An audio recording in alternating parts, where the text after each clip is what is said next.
আসসালামু আলাইকুম।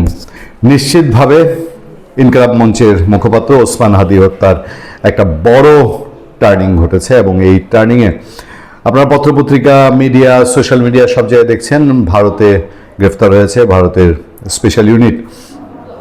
তারা ওসমান হাদী হত্যার অভিযুক্ত দুইজনকে ভারত থেকে গ্রেফতার করেছে এবং ভারতীয় পুলিশ গ্রেফতার করেছে, সেসব খবরই আমরা পাচ্ছি। কিন্তু ইনফরমেশনটা আরেকটু যদি শক্তিশালী ইনফরমেশন দেওয়া হয়, এর ভেতরে বহু শ্রম, ঘাম এবং বাংলাদেশের একটা বড় ক্রেডিট আছে। বাংলাদেশ থেকেই উজ্জ্বল ক্রেডিট আছে এবং বাংলাদেশের গোয়েন্দাদের ক্রেডিট আছে। বাংলাদেশের গোয়েন্দা সংস্থাগুলো হন্যে হয়ে ওসমান হাদীর হত্যাকারীদেরকে খুঁজছিল এবং ভারত বাংলাদেশের মধ্যে জানেন যে এই সন্ত্রাস বিরোধী তথ্য বিনিময়, গোয়েন্দা তথ্য বিনিময়, সেসবের চুক্তি আরও আগে থেকেই আছে। বাংলাদেশের গোয়েন্দা সংস্থার মধ্যে ডিজিএফআই বহু আলোচিত সংস্থা এবং আপনারা যে কারণে শেখ হাসিনার সময়ে জানেন তার চেয়ে অনেক বেশি রকম গোয়েন্দা স্বীকৃতি এই সংস্থাটি রয়েছে, যেগুলো ঢাকা পড়ে গিয়েছিল এর আগের সরকারের সময়। সেই স্বীকৃতির মতো একটি ঘটনা আমাদের হাতে যে তথ্য, আমরা আমাদের সূত্র থেকে যে তথ্য পাচ্ছি এবং আপনার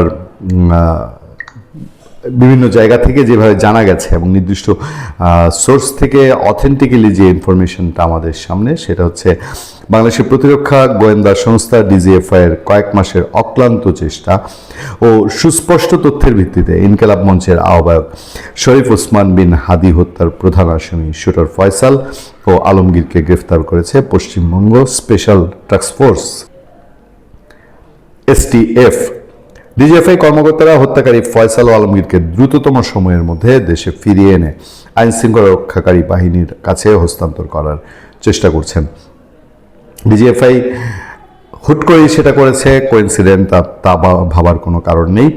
ওসমান হাদী হত্যার পর থেকেই বাংলাদেশে ডিজিএফআই এবং সহ অন্যান্য গোয়েন্দা সংস্থাগুলো তারা মাঠে তৎপর ছিল এবং এটাই স্বাভাবিক এবং সেই তৎপরতার অংশ হিসেবেই আজকের এই সফলতা। এবং এটাও নিশ্চিত করে বলা যায় যে বাংলাদেশে ডক্টর ইউনূস সরকারের সময় যে সিচুয়েশন তৈরি হয়েছিল, বাংলাদেশের সাথে ইন্ডিয়ার যে সম্পর্ক হয়েছিল, আজকে হয়তো নির্বাচিত সরকার এসছে এবং আমাদের যেই স্পেশাল গোয়েন্দা সংস্থাগুলো আছে তাদেরও নিশ্চয়ই নির্বাচিত সরকারের সেই অনুকূল পরিবেশে কাজ করার ভিন্নতা এসছে। আমি জানি না ডক্টর ইউনূস সরকার ক্ষমতায় থাকলে এটা সম্ভব হতো কিনা। নিঃসন্দেহে এর ভেতরে একেবারে সেই শার্লক হোমস বা তিন গোয়েন্দা টাইপের অনেক অনেক অনেক নাটকীয় চ্যালেঞ্জিং বিষয় রয়েছে, অ্যাডভেঞ্চারাস বিষয় রয়েছে, যেহেতু আমাদের গোয়েন্দারা শেষ পর্যন্ত সফলতার মুখ দেখেছেন। খবরটা ছিল এরকম, ভারতের পশ্চিমবঙ্গ পুলিশের স্পেশাল টাস্ক ফোর্স জানিয়েছে তারা শরীফ ওসমান হাদী হত্যার সাথে জড়িত সন্দেহে দুজনকে গ্রেফতার করেছে। একটি বিবৃতিতে তারা জানিয়েছে যে বাংলাদেশ দুই নাগরিক বাংলাদেশের চাঁদাবাজি হত্যা সহ গুরুতর অপরাধ করে দেশ থেকে পালিয়ে অবৈধভাবে ভারতে প্রবেশ করেছে। এমন গোপন নির্ভরযোগ্য তথ্যের ভিত্তিতে তারা অভিযান চালিয়ে দুইজনকে গ্রেফতার করে।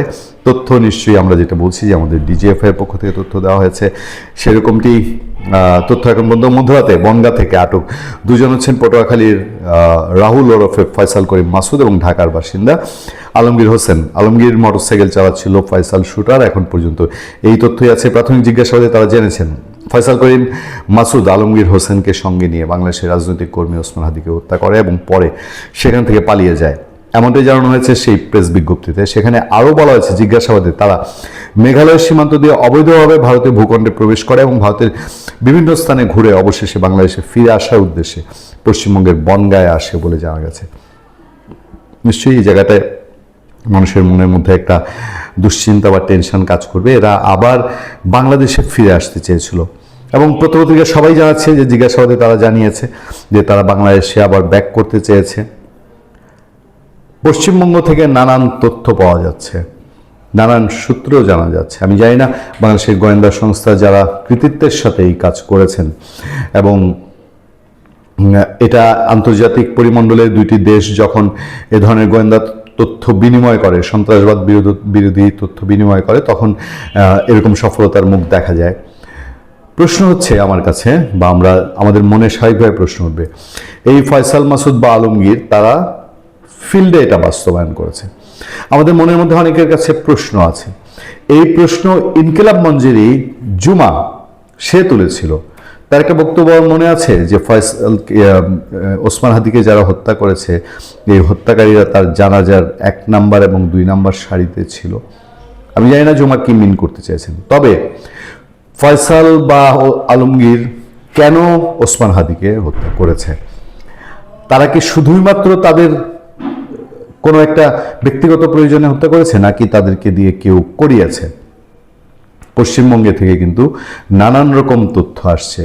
বাংলাদেশে বিভিন্ন সংগঠন এবং নামকরা একটা বিশ্ববিদ্যালয়ের ছাত্র সংসদের দিকে ইঙ্গিতমূলক তথ্য আসছে পশ্চিমবঙ্গের সোশ্যাল মিডিয়া এবং ভারতের। সেখানকার ইভেন এই যে প্রাথমিক জিজ্ঞাসাবাদে তারা যেটা বলেছে যে তারা বাংলাদেশে ফিরে আসতে চাচ্ছে, সেই প্রাথমিক জিজ্ঞাসাবাদের কিছু তথ্যর কথা সোশ্যাল মিডিয়ায় বলা হচ্ছে ভারতের, এবং তা ছড়িয়ে গেছে বাংলাদেশেও। বলা হচ্ছে যে বেশ কয়েকটি নাম, বিভিন্ন নামকরা সংগঠনের এ টিম, বি টিমের নাম এসছে এবং খুব স্পর্শকাতর কয়েকটা জায়গার নাম আসছে যে এইসব জায়গার লোকজন ওসমান হাদির হত্যাকাণ্ডের সঙ্গে জড়িত। আমরা ডিজিএফআই কৃতিত্ব, বাংলাদেশের ইন্টেলিজেন্সের কৃতিত্ব এবং সেই সাথে বন্ধুপ্রতিম দেশ হিসাবে ভারত এদেরকে গ্রেফতার করেছে, নিশ্চয়ই দ্রুত ফিরে আনা হবে। কিন্তু সঙ্গে সঙ্গে আমরা এটিও প্রত্যাশা করি যে এদের পেছনে কে, কোন শক্তি, কারা ওসমান হাদিকে করেছে, তারা বাংলাদেশের এই একটা সাংঘাতিক আলোচিত ঘটনার নির্বাচনের মুখে জন্ম দিয়েছিল, তাদের উদ্দেশ্য কী ছিল এবং ডক্টর ইউনূস সরকারের ভূমিকা কী ছিল, এগুলো জানার অধিকার নিশ্চয়ই আমরা রাখি। ভালো থাকবেন, সুস্থ থাকবেন। আপনাদের সাথে আমি আতিক রহমান, পূর্ণিয়া।